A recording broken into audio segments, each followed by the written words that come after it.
আমার নাম মিলন তীর্থগিরি। আমি দীঘাবাসীর ছেলে। শুনলাম ধাম কথাটা তুলে নেওয়ার জন্য আমাদের বর্তমান মুখ্যমন্ত্রী শুভেন্দু অধিকারী বলেছেন, এটা খুবই ভালো লেগেছে।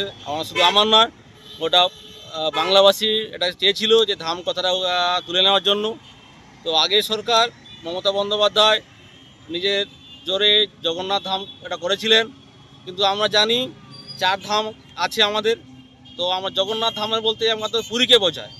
তো মন্দির স্থাপন করলে ঠাকুর বসে দিলে এটাকে ধাম বলা যায় না। তো ধাম আমরা জানি 4 ধামের মধ্যে একটু পুরী ধাম, জগন্নাথ দেব সেখানে আছেন।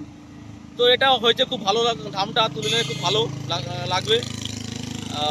শুধু আমার নয়, আমাদের সনাতন ধর্মীদের এটা খুব আনন্দের ব্যাপার। আমি চন্দন বেরা, আমার বাড়ি চাপাবনি, এখানকার স্থানীয় বাসিন্দা। এই জন্য আমরা আমাদের মুখ্যমন্ত্রী শুভেন্দু অধিকারী খুব সম্মান জানাচ্ছি। আর আগের মুখ্যমন্ত্রী ওনার কথাই শেষ কথা থাকতো, উনি যেটা বলতেন সেইটাই মেনে চলতেন।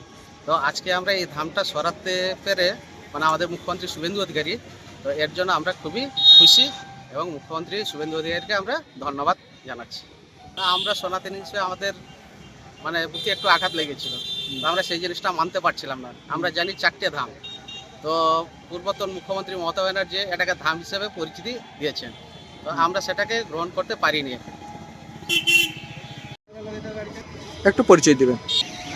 আমরা এখানে আমি একজন সনাতনী হিসাবে এই পদক্ষেপকে স্বাগত জানাচ্ছি।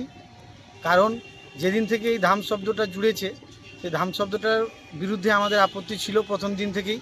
কারণ আমরা পূর্বপুরুষ থেকেই জানি যে আমাদের 4টা ধাম আছে: বদ্রীনাথ, পুরী, দ্বারিকা আর রামেশ্বরম।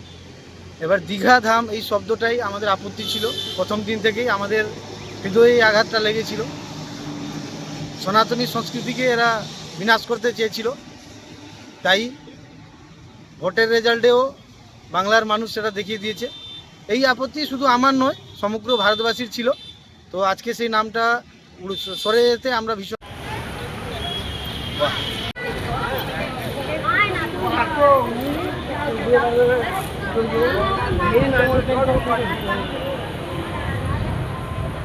আমাদের